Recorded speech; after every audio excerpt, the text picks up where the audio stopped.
I found out that my fiance was cheating on me on my wedding day. Story time. And if you thought I was going to be the type of girl to hide in the corner and cry about the wedding, not me. I was going to make sure that this man paid. So let me tell you how I got my revenge. I wake up the morning of my wedding, surprisingly calm. Everything is nice. Everything is good until I check my phone. This is when I have a DM on Instagram from an account that I don't follow.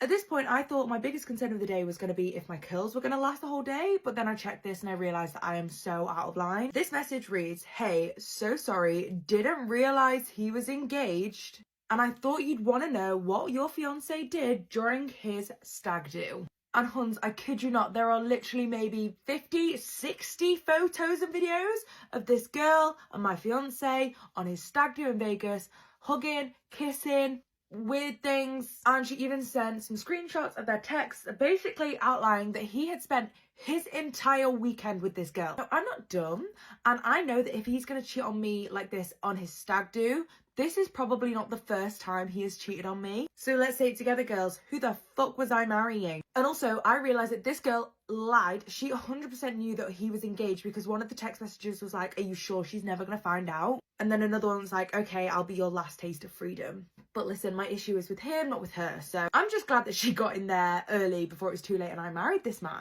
Of course, I immediately go and show my best friend, my maid of honour, all of these messages, and she is in complete shock. She is angry, she is upset. She's like, "Okay, but what are we going to do?" She goes, "We can run, let's run. I can put my shoes on." I said, "We are not running." I said, "Absolutely not. Get me my dress. It's time to put it on." This girl is so confused because obviously she assumed that I was just going to cancel the wedding. Mama didn't raise no quitter. I sat this girl down. I said, "Amy, this is the plan. This is the revenge. Are you in? Are you out?" She goes, "I'm in."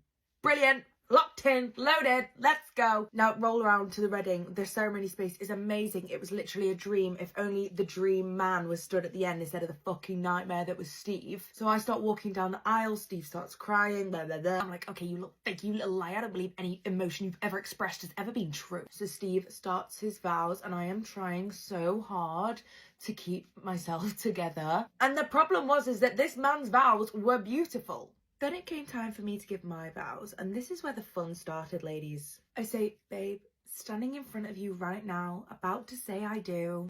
There just aren't a lot of words to express what I'm feeling. So I thought it would be best if I showed you. And right then, a projection, a screen lowers behind us to show pictures, videos, a little presentation, if you will, that my gorgeous maid of honour Amy created whilst I was getting my makeup done. I said, "I really thought you were the love of my life. I thought you were the keeper of the key to my heart, but turns out you're just a pathological liar who somehow nearly thrust me into a marriage while